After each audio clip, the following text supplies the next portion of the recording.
Welcome to today's edition of 3 Minute Halacha. Today, the day after Sukkot, as well as the day after Pesach and Shavuot, is known as Isru Chag, and it's treated with some degree of sanctity. The name Isru Chag, which means literally wrapping up or tying up the holiday, originates with a pasuk in Tehillim where it says, Kel Hashem v'yair lanu, the Lord is God and he has given us light, Isru Chag, bavotim ad kanot hamizbeach, bind the festival offering, the korban of the festival, to the corners of the altar.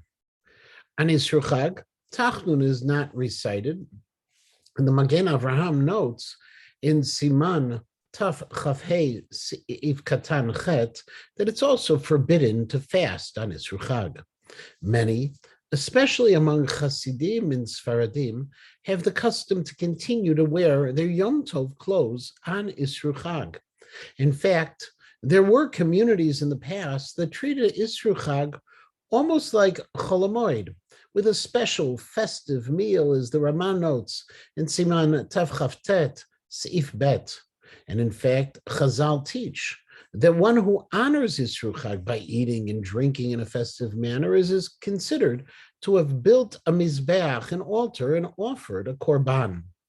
The Arizal notes, in addition, that the Kedusha, the holiness of the Chag, can still be felt for the additional day of Isru Chag.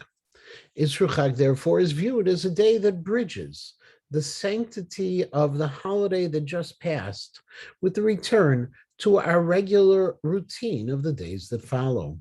As such, wrote the late Rebbe Ephraim Greenblatt Zatzal in his Rivavot Ephraim in the third volume, in his Tshuva Taf Membet, that Isru Chag should be considered a quasi-holiday with a very festive flavor to it as well. Nevertheless, there are no work-related restrictions on Isru Chag.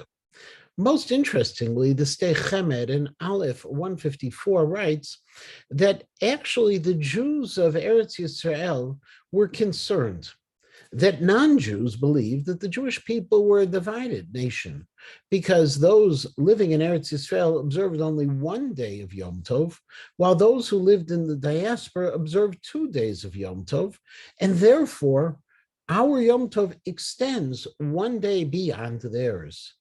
Suggests the Stei Chemed that Isru Chag came about as a means to have the Jews of Eretz Yisrael to be unified with the Jews of Chutz La'aretz. So they added a Chag, like a holiday-like day, on the back of their holidays. And so they were still celebrating in one way or another when we were still observing the Yom Tov. Have a wonderful Isru Chag, and may this be the beginning of a wonderful new year.